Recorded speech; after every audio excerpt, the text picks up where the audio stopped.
आज हम कक्षा 11 के लिए हिंदी अनिवार्य की पुस्तक आरोह के नमक का दारोगा नामक पाठ को पढ़ेंगे, जिसके लेखक प्रेमचंद हैं।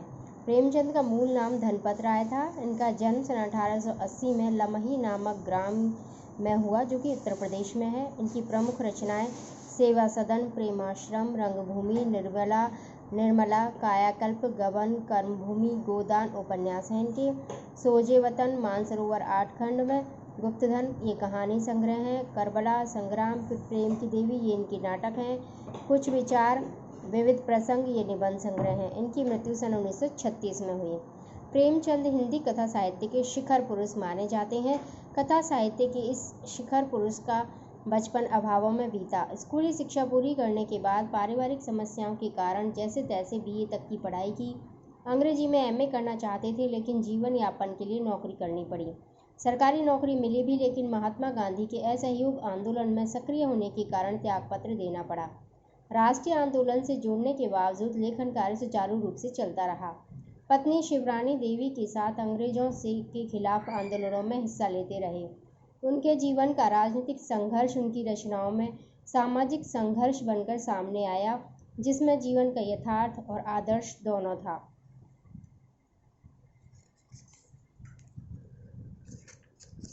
हिंदी साहित्य के इतिहास में कहानी और उपन्यास की विधा के विकास का काल विभाजन प्रेमचंद को ही केंद्र में रखकर किया जाता रहा है।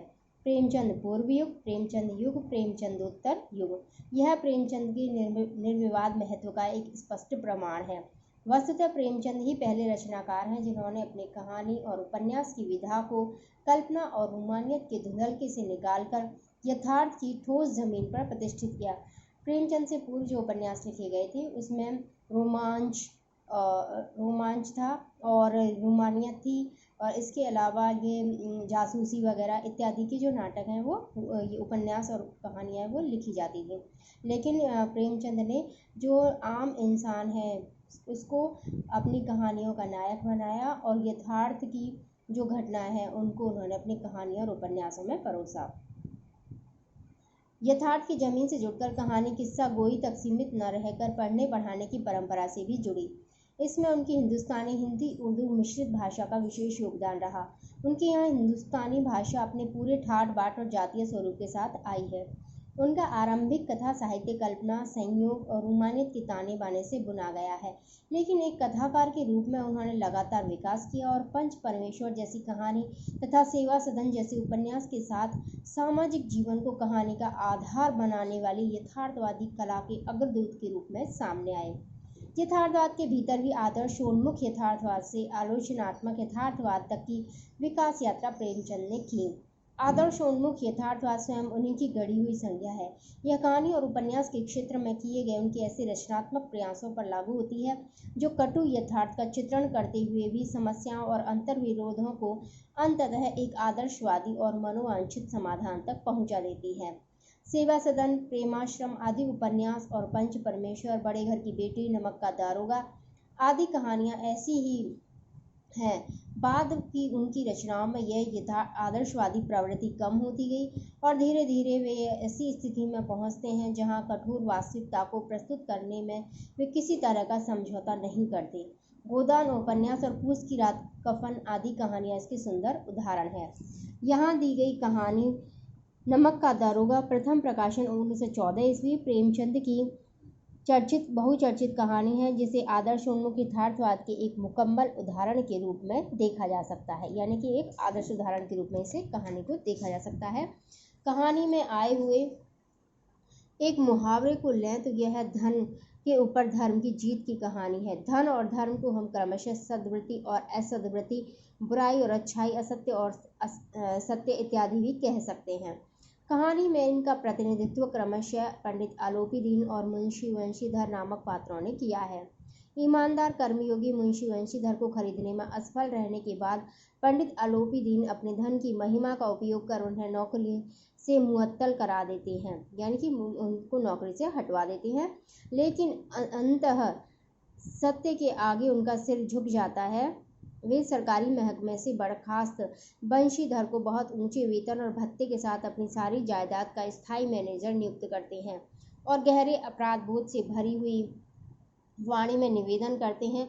परमात्मा से यही प्रार्थना है कि वह आपको सदैव वही नदी के किनारे वाला बेमुरव्वत उद्दंड किंतु धर्मनिष्ठ दरोगा बनाए रखे। बेमुरव्वत यानी कि किसी की भी प्रलोभन को इत्यादि को न मानने वाला, और उद्दंड किसी प्रकार से भी अपने जो कर्तव्य निष्ठा है उससे नहीं हटने वाला।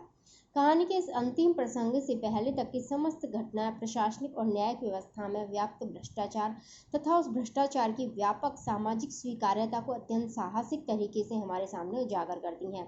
ईमानदार व्यक्ति के अभिमन्यु के समान निहत्थे और अकेले पड़ते जाने की यथार्थ तस्वीर इस कहानी की बहुत बड़ी खूबी है।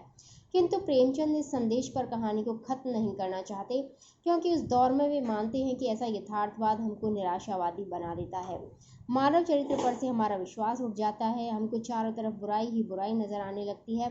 उपन्यास शीर्षक निबंध से, इसलिए कहानी का अंत सत्य की जीत के साथ होता है। इसके जो प्रमुख पात्र हैं वो हैं मुंशी बंशीधर, उनके पिताजी और पंडित आलोपीदीन। नमक का जब विभाग बना था तो नमक के विभाग बनाने के साथ ही इसमें जो दरोगा है उसका पद भी सृजित हुआ था।